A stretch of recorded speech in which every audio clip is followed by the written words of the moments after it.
Rapprochez-vous, n'hésitez pas.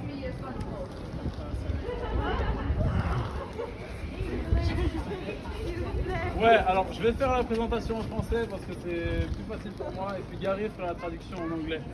D'accord? J'ai mes notes si j'ai un petit trou. Donc voilà, on se retrouve devant la cathédrale de Reims. J'espère que vous avez apprécié la visite de la ville et la dégustation aussi. Alors, les questions qu'on se pose... Excusez-moi, vas-y, tu peux y aller, gars. We are in front of the cathedral, obviously, of France. We hope you enjoyed the city, the visit, and the tasting that we did. Super. Donc, la cathédrale de Reims, c'est une cathédrale dont on entend souvent parler, et c'est une des cathédrales les plus connues de France. Et pour quelle raison? C'est qu'en fait, c'est un des plus grands édifices de style gothique qui existe en France. Un des premiers édifices de style gothique aussi grand, ça a été la basilique Saint-Denis. Donc pour ceux qui étudient à Saint-Denis, peut-être que vous avez certainement dû voir cette basilique. Et donc ce qu'il faut savoir, c'est que vers le 11e et 12e siècle, on cherchait à faire de plus en plus des... Donc la première raison, c'est pour ça en fait, c'est parce que c'est un très grand édifice. Et pourquoi il est si grand?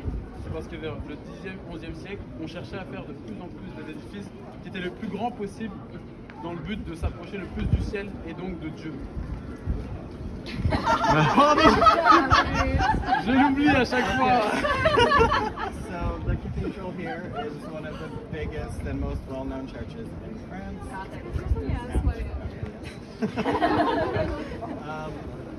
The other one is by Saint-Denis, so he was saying if any of you study at Saint-Denis, you will have seen that one. It's obviously the Gothic style of architecture, and around the 10th and 11th, even 12th century, the goal was to build it as high as possible to get as close to the sky as possible, because to get as close to God as possible. Voilà. Et donc, mais ça, c'était à l'époque du style roman. Et en fait, à cette époque-là, les techniques d'architecture n'étaient pas assez évoluées et au point. Et donc, le seul moyen de faire des édifices le plus haut possible, c'est d'avoir en fait tout reposé, toute la fondation reposée sur les murs. Et donc, il fallait avoir des murs très épais. Et ce qui faisait que si les murs étaient épais, les fenêtres étaient très fines et elles étaient très petites. Donc ça veut dire que on ne pouvait pas mettre de vitraux et à l'intérieur c'était très sombre. Okay. So the walls are very thick to be able to get the church as high as it is, which means that the windows are very thin. So the stained glass, you see it's not a lot, it's very thin, and it makes the inside of the church very dark. C'est ça. C'est ça, c'est ça. Et du coup, à partir du 11e, 12e siècle, on a commencé à développer une autre technique d'architecture qui reposait non plus sur les murs, mais sur des pylônes qui sont aux quatre coins de la structure et qui permettent à la fondation de reposer sur ces pylônes et plus sur les murs. Donc on a pu amincir les murs et c'est pour ça qu'on a pu y mettre de grands vitraux. Donc c'est de là qu'on tient tous ces aussi beaux vitraux. Okay, so then as the architectural styles changed, the weight was more centered on the pillars that are towards the corners of the inside of the church. So it's no longer on the walls, which then gives the possibilities to add more stained glass windows. And I don't know, just when you think of churches in Europe, you think of stained glass, and that's why it's possible. D'accord. Et oui, d'ailleurs, j'ai oublié de vous préciser, mais forcément, sur les vitraux, c'est des histoires de la Bible qui sont racontées. Biblical stories are recounted or told with the stained glass. That's what you see painted on the stained glass. Ok. La deuxième raison pour laquelle cette cathédrale est connue, c'est que c'est la cathédrale, on l'appelle la cathédrale des rois. La majorité des rois ont été sacrés dans cette cathédrale, sauf quelques exceptions. Et le premier roi à avoir été sacré roi ici, c'est Clovis. Et pour la petite histoire, il faut savoir que Clovis, de base, il était protestant et il a dû se faire baptiser ici en fait. Et donc il est devenu catholique ici. Donc c'est une des raisons pour laquelle cette cathédrale est connue. Okay, so one of the main reasons that this church is so well known, or this cathedral is so well known, is because of the kings and they were sworn in here.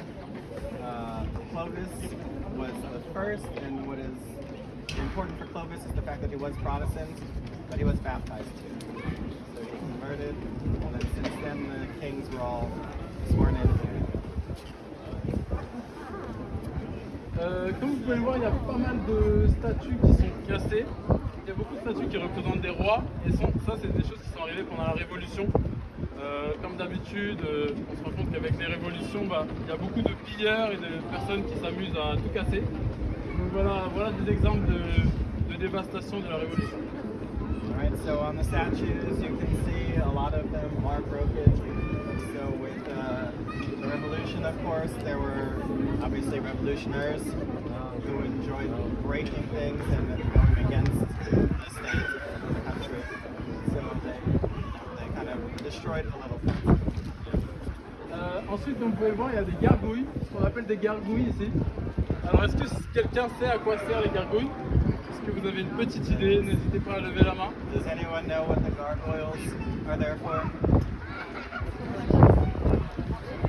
Exactement, c'est ça. En fait, donc déjà, de manière spirituelle, on disait que les gargouilles étaient là pour éloigner les mauvais esprits.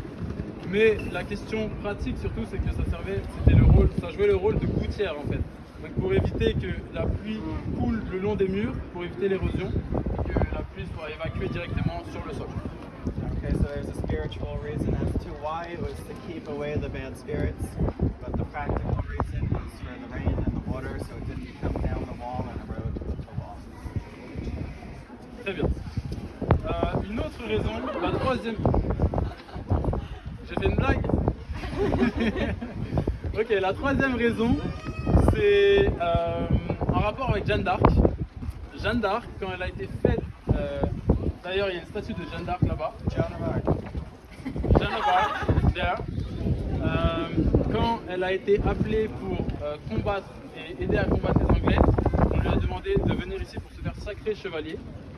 Et c'est à cette occasion qu'en fait le roi s'était déguisé en un simple civil et avait mis quelqu'un à sa place sur son trône. Et Jeanne d'Arc, quand elle est rentrée dans l'église, elle s'est directement aperçue de la supercherie, elle s'est rendue compte et elle est allée vers le vrai roi qui était déguisé et elle lui a dit « Dieu m'a dit que c'était vous, le roi, je sais que c'est vous ». Okay, so when she was called, or when God talked to her to come help fight the English, she came here first, and she entered the church. The king had somebody else sitting on his throne, so pretending to be the king, but she went up to the real king who was dressed up and said, God told me it was you, he told me to come talk to you, and then she went off and helped him. Ok, et la dernière raison, c'est que pendant la Première Guerre mondiale, les Allemands ont bombardé cette cathédrale comme plein d'autres monuments et endroits en France. Et il y a une statue qui a été complètement détruite. Et il y a un prêtre de l'église qui a récupéré tous les morceaux de la statue et qui l'a reconstruite intégralement. Donc c'est vraiment un symbole de résilience. Et donc ça c'est la dernière raison pour laquelle cette cathédrale est aussi connue. Okay, last reason, the fourth reason is that during World War I, the Germans were bombing a lot, and this cathedral was part of it. And one of the statues completely got destroyed, and there was a priest who got all of the pieces back together and then reconstructed and rebuilt the statue. So that is the last reason why this cathedral is pretty famous. Et aussi, ce qu'il faut savoir, c'est que donc, cette cathédrale a été construite aux alentours du 12e, 11e siècle, mais à partir d'un certain moment, jusqu'au 19e siècle, les cathédrales ont été complètement laissées à l'abandon. L'État ne s'en occupait plus, ne faisait plus de rénovation. Et c'est avec l'arrivée de Victor Hugo et de plusieurs artistes qui ont mis à l'honneur les cathédrales, donc par exemple Victor Hugo avec Notre-Dame de Paris, que les personnes ont commencé à de plus en plus s'intéresser à la cathédrale et à les visiter, donc l'État a été obligé de faire des rénovations. Et voilà. Alright, so it's important to know that although this church was built in the 11th and 12th century, it was kind of abandoned until the 19th century when artists such as Hugo, in his book, Hunchback of Notre Dame, really brought people to appreciate churches more, want to go visit them. So then the state decided that they had to fund renovations, and then we have what we have now. People come visit the church, the cathedral. Yeah. Ouais. Et l'architecte qui s'est occupé de ça, c'est un architecte qui s'appelle Viollet-le-Duc. Et Viollet-le-Duc, en fait, c'est un architecte qui s'est occupé de la rénovation de beaucoup d'édifices sur tout le territoire français. Et par exemple, c'est lui qui a fait la flèche de Notre-Dame de Paris, qui a subi un incendie récemment. The architect who really helped with the renovations, not only here but all throughout France, was the Duke. Viollet-le-Duc. Viollet-le-Duc. Viollet-le-Duc. Purple the Duke. And he was also the architect who helped with who designed the flesh of the, I forget what that is in English. Arrow. The behind, not arrows. Spire. Spire, thank you. The spire of Notre Dame that burnt down in the fire, unfortunately, 2.5 years ago. Ok. Voilà, c'était tout ce que j'avais à dire. Je vous remercie de m'avoir écouté. Okay, Merci. that's all he had to say.